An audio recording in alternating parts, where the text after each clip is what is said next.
What is happening? Welcome back to Run Through TV. It is Ben Sheppard here, and I think it's fair to say that this winter has been pretty difficult. So how about doing an incredible challenge through some of the worst weather ever? Into today's guest.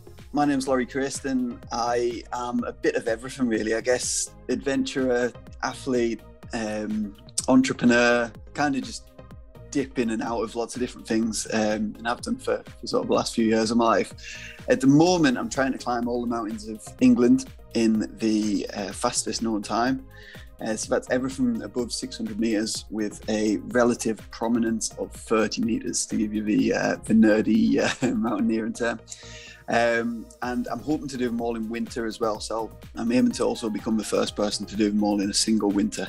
I absolutely love this challenge. It's incredible. Look, I'm going to get some stats for you. Just going to look down to make sure that I get these right because they're just mind-boggling.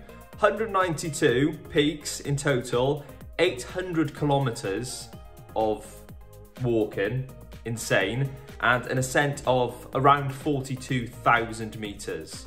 42,000 meters. Let's go back to Laurie for a few more details about the challenge. So I started officially on the 12th of December.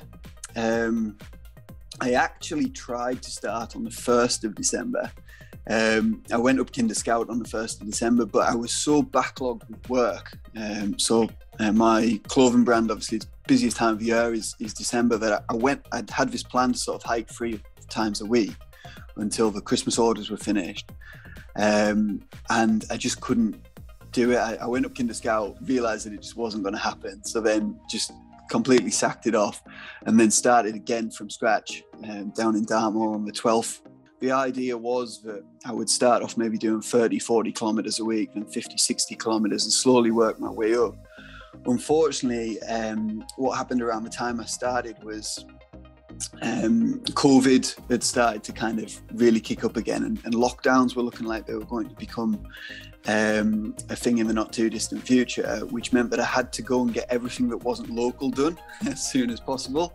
This obviously hindsight, lockdowns didn't happen, but it actually meant that my first week I did 109 kilometres because I had to go do Dartmoor, the Peak District. There was a 47 kilometre one in the Cheviots, and then there's another one out that way as well. It was about 10, I think.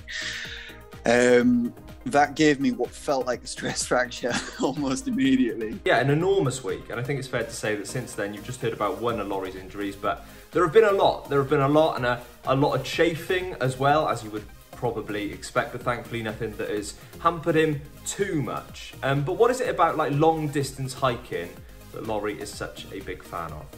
There's an element of adventure that I love, which is what first got me into this sort of thing. In that I just kind of love, the way I would describe it is I've never loved going up mountains, but I love sort of scrambling through like patches of brambles and crossing becks and just being like really kind of in nature, almost like when you were a kid. I don't know where you grew up, but you sort of get to run through a forest and build dens and things like that. I've never really grown out of that. There's just something about pushing yourself past a certain point of comfort that, as miserably as it is, I've got to a place now where I can just kind of sit in it, almost take myself away from it, and then at the end be able to look back and be like, you did that. Like that's pretty hardcore. And I think I'm still new enough to it where I haven't quite put my finger on exactly what it is that I like about that. But yeah, there's something about just being, even the weather, like I love it when it's just, you're just completely soaked through and freezing. And there's been a couple of times this last week in particular where I have been a little bit scared that if I stayed out for a bit longer, I'd probably be in some kind of trouble. Yeah, the challenge isn't done, as you probably have already guessed. At time of recording, he's still got a fair few kilometres to do, about 200 kilometres. But how's he feeling at the moment about the challenge? I feel already, in a way, like I've kind of got out of it on a personal level what I wanted to. Like I never liked winter. I'm a warm weather guy. Like I would love to live in a country that was far closer to the equator than we do. But I wanted to kind of do something that would almost, instead of hiding from winter, almost attack it and kind of go at it. And now winter's almost finished. Like it's the middle of February and it's floating. It's been as barbaric as it's been. I've got through winter in this kind of really different way to anything I've done before. It's savage. And even though there is part of the challenge left, the finish line is now in sight. So how is Laurie going to feel when he does get to the top of that final peak? I think relieved will be the overriding emotion at present. I think for me, a big part of there's the personal achievement side of it, but then I also I like to bring these things out to the world and kind of do something just a bit different. And then it's really cool to see sort of others then go and kind of do it off the back of that.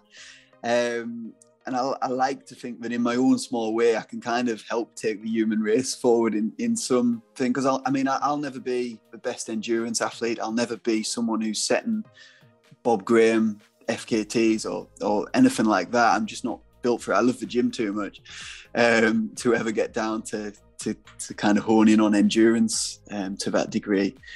But I think as well from a personal point of view, like I've just said, with the brutality of it and being able to look back on that and know that I got up most mornings when I really didn't want to throughout winter and went and climbed all these different mountains. What a legend Laurie is, and I know there's so many photos and videos on his Instagram of the whole challenge and loads of stuff that he's done before as well, so do check that out. We'll be back again on RunThrough TV with another video in the not too distant future. If you do have any suggestions who you'd like to see me have a chat to, do stick them in the comment section below, and do give this video a like and subscribe to RunThrough TV as well. I'll catch you in a bit.